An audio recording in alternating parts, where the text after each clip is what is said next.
Hello friends, welcome back to ఇంద్రధనస్సు channel.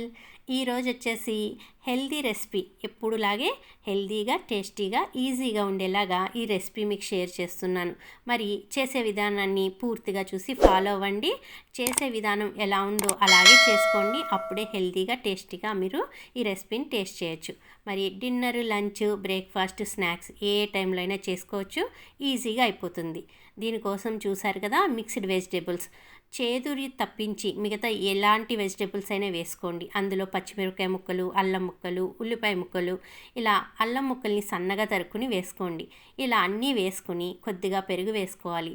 ఇలా mixed vegetables ఫ్రోజన్వి దొరికాయి కాబట్టి నేను ఇలా వాడుకుంటున్నాను. ఫ్రోజన్ కంటే బెటరు ఫ్రెష్ వెజిటేబుల్స్ సన్నగా తరిగేసుకొని మీరు ఇలా వేసుకోవచ్చు.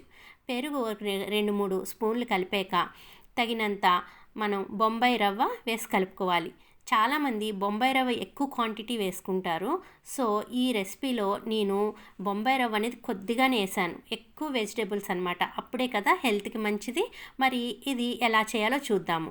ఇలా పెరుగుతో మనం నీళ్ళు వేయకుండా చక్కగా కలిపేసేసి ఒక పావు గంట సేపు, ఒక 20 మినిట్స్ అయినా అలాగా నానబెట్టేస్తే పెరుగుతో నానుతుంది. ఇలా నానిన పిండిని ఇంకా నీళ్ళు ఏం వేసుకోకండి, కావాలంటే కొన్ని చల్లుకోండి నీళ్ళు. ఇలా ముద్దలుగా చేసుకొని చక్కగా ఇడ్లీ పాత్రలో మనం కొద్దిగా నీళ్ళు వేసి కడిగేసి ఇడ్లీ ప్లేట్లని అందులో ఇలా ముద్దలుగా చేసి ఇడ్లీలా పెట్టుకోవడమే. అంటే వీటిని వడల్లాగా అనుకోవచ్చు, మనం వీటిని తర్వాత పోపు కూడా వేసుకోవచ్చు. కానీ హెల్తీగా తినాలి అంటే ఇలా మిక్స్డ్ వెజిటబుల్స్ ఎక్కువ వేసుకొని, రవ్వ తక్కువ వేసుకుని, పెరుగుతో కలిపి మనం ఉప్పు, జీలకర్ర, అల్లం ముక్కలు ఇవన్నీ వేసాం కాబట్టి తింటుంటే నోటికి చాలా టేస్ట్గా ఉంటాయి. అచ్చం అలాగే తినేయచ్చండి.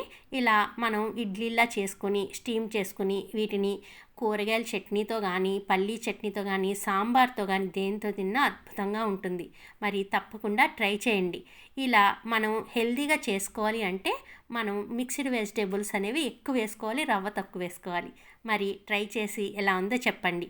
నచ్చితే లైక్ చేయండి, సబ్స్క్రైబ్ చేసుకుని వాళ్ళు ఉంటే సబ్స్క్రైబ్ చేసుకోండి. మరిన్ని మంచి వీడియోస్తో మళ్ళీ కలుస్తాను. Bye bye, thank you.